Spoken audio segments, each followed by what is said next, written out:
નમસ્કાર મિત્રો, સ્વાગત છે તમારું અમારી YouTube ચેનલમાં। તો મિત્રો, આજના વિડીયોમાં આપણે કમિશનર કુટીર અને ગ્રામ ઉદ્યોગ વિભાગની એવી અગત્યની યોજના વિશે વાત કરીશું કે જે યોજનાનું નામ છે માનવ કલ્યાણ યોજના। આ જે માનવ કલ્યાણ યોજના છે તે યોજના અંતર્ગત અલગ અલગ 10 પ્રકારના વ્યવસાયો શરૂ કરવા માટે સાધનોની ટૂલકીટ આપવામાં આવી છે।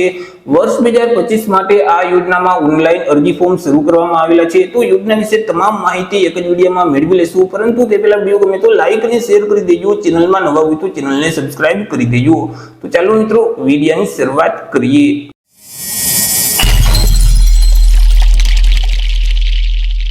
મિત્રો, આ યોજનામાં જો તમારે ઘર બેઠા જ ઓનલાઈન અરજી ફોર્મ ભરવું હોય તો અમારે જે WhatsApp નંબર છે 6352228352, આ નંબર પર તમે WhatsApp પર મેસેજ કરશો કે અમારે માનવ કલ્યાણ યોજનામાં અરજી ફોર્મ ભરવું છે, તો તમને નજીવી ફી સાથે ઘર બેઠા જ ઓનલાઈન અરજી ફોર્મ ભરી દેવામાં આવશે। તો સૌથી પહેલા મિત્રો આપણે ચર્ચા કરી લેશું આ જે માનવ કલ્યાણ યોજના છે તે યોજનાનો મુખ્ય હેતુ શું છે। તો કે મિત્રો, રાજ્યમાં રહેતા જે ગરીબ અને મધ્યમ વર્ગના જે વ્યક્તિઓ છે કે જે વ્યક્તિ પોતે પોતાનો વ્યવસાય શરૂ કરી અને પોતે પગભર થઈ શકે, પોતે રોજગાર મેળવી શકે, તે હેતુથી ગુજરાત સરકારનું જે કમિશનર કુટીર અને ગ્રામ ઉદ્યોગ વિભાગ આવેલું છે તેના દ્વારા માનવ કલ્યાણ યોજનાને અમલમાં મૂકવામાં આવેલી છે કે જે યોજના અંતર્ગત અલગ અલગ પ્રકારના વ્યવસાયો શરૂ કરવા માટે સાધનોની ટૂલકીટ આપવામાં આવે છે। વાત કરી લઈએ કે કયા કયા પ્રકારના વ્યવસાયો માટે સાધનોની ટૂલકીટ મળવાપાત્ર થાય છે। તો કે આ યોજના અંતર્ગત અલગ અલગ 10 પ્રકારના વ્યવસાયો છે, જેમ કે દૂધ દહીં વેચનાર, ભરતકામ, બ્યુટી પાર્લર, પાપડ બનાવટ, વાહન સર્વિસિંગ અને રિપેરિંગનું કામ છે, પ્લમ્બરનું કામ છે, સેન્ટિંગ કામ છે, ઇલેક્ટ્રિક એપ્લાયન્સીસ અને રિપેરિંગનું કામ છે, અથાણા બનાવટ અને પંચર કીટ છે। તો આવા અલગ અલગ 10 પ્રકારના વ્યવસાયો શરૂ કરવા માટે જે સાધનોની જરૂરિયાત પડતી હોય છે તો તે સાધનોની ટૂલકીટ માનવ કલ્યાણ યોજના અંતર્ગત આપવામાં આવે છે। વાત કરી લઈએ યોજનાના લાભ વિશે કે આ યોજનાનો લાભ છે તે કોને કોને મળવાપાત્ર થાય છે।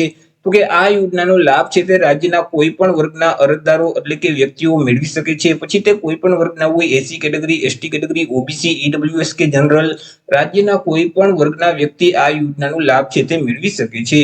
પરંતુ યોજનાનો લાભ મેળવવા માટે કુટુંબની વાર્ષિક આવક મર્યાદા નક્કી કરવામાં આવેલી છે।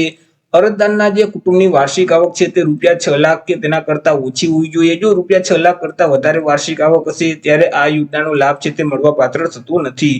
સાથે સાથે અરજદારની વય મર્યાદા એટલે કે ઉંમર પણ નક્કી કરવામાં આવેલી છે। અરજદારની જે ઉંમર છે તે ઓછામાં ઓછી 18 વર્ષ અને વધુમાં વધુ 60 વર્ષની હોવી જોઈએ। જો 18 વર્ષ કરતા ઓછી ઉંમર હશે અથવા તો 60 વર્ષ કરતા ઉંમર વધી જતી હશે તો પણ આ યોજનાનો લાભ છે તે આપવામાં આવતો નથી। અહીં મિત્રો વાત કરીએ કે ટૂલકીટ કેવી રીતે મળવાપાત્ર થાય છે। તો કે અરજદાર જ્યારે અરજી ફોર્મ ભરશે ત્યાર પછી જિલ્લા ઉદ્યોગ કેન્દ્ર દ્વારા તે ફોર્મની ચકાસણી કરવામાં આવશે અને ફોર્મ મંજૂર થશે એટલે જેટલી અરજીઓ મંજૂર કરવામાં આવેલી છે તેમનો એક ઓનલાઈન ડ્રો કરવામાં આવશે અને અરજદારનું નામ જો ડ્રોમાં જાહેર થશે તો ત્યારે તેને વાઉચર એટલે કે QR કોડ આપવામાં આવશે। તે વાઉચર લઈ અને અરજદારોએ માન્ય ડીલર પાસે જવાનું રહેશે અને તે ડીલર પાસેથી સાધનોની ટૂલકીટ છે તે મેળવી લેવાની રહેશે। વાત કરી લઈએ અરજી ફોર્મ વિશે કે આ યોજનાનો લાભ મેળવવા માટે અરજી કઈ જગ્યાએ કરવાની રહેશે। તો કે આ યોજનાનો લાભ મેળવવા માટે અરજદારોએ ઈ-કુટીરનું જે પોર્ટલ છે એટલે કે ekutir.gujarat.gov.in નામની જે વેબસાઇટ છે તે વેબસાઇટ ઉપર જઈ ઓનલાઈન અરજી ફોર્મ ભરવાનું રહેશે। મિત્રો, વર્ષ 2025 માટે ઓનલાઈન અરજી ફોર્મ છે તે આજથી શરૂ કરી દેવામાં આવેલા છે। જો તમારે ઘર બેઠા જ આ યોજનામાં ઓનલાઈન અરજી ફોર્મ ભરવું હોય તો અમારા જે WhatsApp નંબર છે 6352228352, આ નંબર પર તમે WhatsApp પર મેસેજ કરશો કે અમારે માનવ કલ્યાણ યોજનામાં અરજી ફોર્મ ભરવું છે તો તમને નજીવી ફી સાથે ઘર બેઠા જ ઓનલાઈન અરજી ફોર્મ ભરી દેવામાં આવશે।